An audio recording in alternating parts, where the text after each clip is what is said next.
आखिर 17 महीने बाद हरदोई जेल से आजम खान के बेटे अब्दुल्ला आजम बाहर आ गए।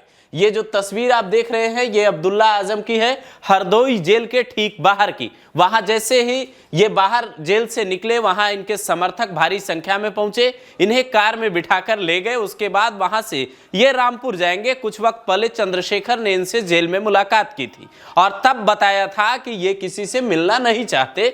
लेकिन अब सवाल ये उठ रहा है कि आजम खान के बेटे जब बाहर आ चुके हैं तो रामपुर की सियासत पर इसका क्या फर्क पड़ेगा। और तमाम तरीके के सवाल ये भी हैं कि वो जज कौन है जिन्होंने अब्दुल्ला आजम को जमानत दी, क्योंकि जमानत के लिए लंबे वक्त से बाप बेटे दोनों परेशान हैं। इसके अलावा एक सवाल आपके दिमाग में यह भी उठ रहा होगा, अगर आप अब्दुल्ला आजम के समर्थक हैं तो यह बात भी जानना चाहते होंगे कि जब जमानत 18 फरवरी को हो गई थी तो फिर 25 फरवरी तक का वक्त यानी एक हफ्ते का वक्त जेल से बाहर आने में क्यों लगा। तो एक एक कर सारे सवालों के जवाब समझते हैं। सबसे पहले आपको यही बताते हैं कि जमानत जिस केस में मिला, जो अदालत ने कहा, उसमें फिर उसके बाद एक हफ्ते का वक्त क्यों लगा। तो इसको समझने के लिए आपको यह जानना होगा कि कोर्ट ने जब फैसला दिया और वो मामला क्या है जिसमें इन्हें जमानत मिली। दरअसल ये पूरा मामला शत्रु संपत्ति को खुर्द-बुर्द करने के आरोप का है, यानी कि शत्रु संपत्ति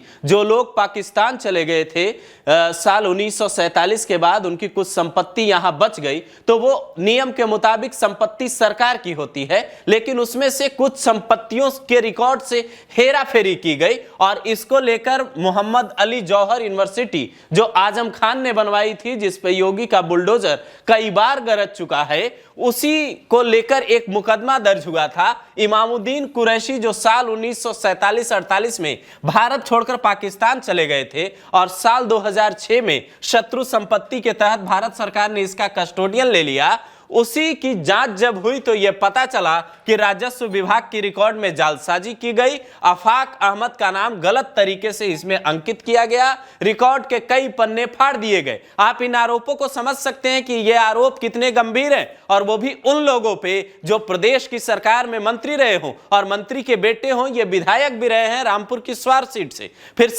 फिर उसके बाद जब यह मुकदमा वहां अदालत में गया और लंबे वक्त तक कार्यवाही चली, उसके बाद 4 शर्तों पे अब्दुल्ला आजम को कोर्ट ने जमानत दे दी। अब्दुल्ला आजम के समर्थक ये कह रहे हैं कि हमारे लिए आज एक त्योहार का दिन है, लेकिन सवाल यह है कि वो जज आखिर कौन है, उनके बारे में भी लोग जानना चाहते हैं। जो जज साहब हैं जिन्होंने अब्दुल्ला आजम को जमानत दी, इनका नाम है शोभित बंसल, पिता का नाम है श्याम कुमार बंसल।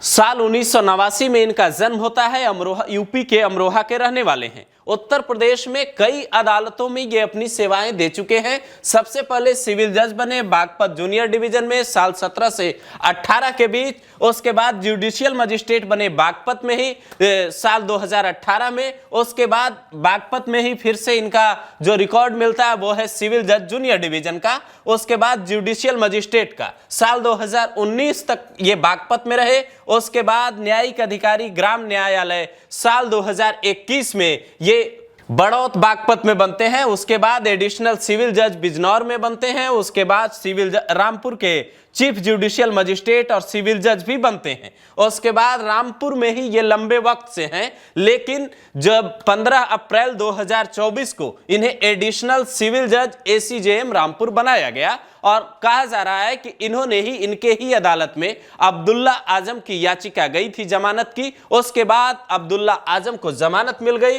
और करीब 17 महीने बाद वो जेल से बाहर आए। लेकिन एक सवाल यह भी था कि आखिर एक हफ्ते पहले जमानत मिल गई थी तो फिर छूटने में इतना वक्त क्यों लगा। तो इसके पीछे की वजह यह बताई जा रही है कि मंगलवार को जब उनकी जमानत हुई, 18 फरवरी को जब जमानत हुई, उसके बाद कोर्ट का आदेश आया। उसके बाद करीब 42 मुकदमों में 42 मुकदमों को लेकर रिहाई का परवाना आना था, यानी रिलीज ऑर्डर कोर्ट पहुंचना था और उसमें वक्त लगा।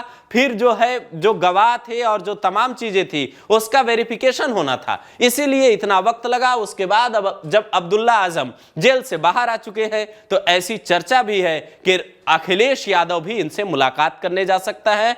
हो सकता है कि आने वाले दिनों में अखिलेश यादव इन्हें कोई बड़ी जिम्मेदारी सौंप दे। लेकिन एक बात यह भी है जो सोशल मीडिया पे चर्चा का विषय है कि अब्दुल्ला आजम का जो भौकाल जेल से छूटने के बाद दिखा है, वो कितने दिनों तक दिखेगा, यह भी एक बड़ा सवाल है। आपको क्या लगता है? कमेंट करके अपनी राय दे सकते हैं।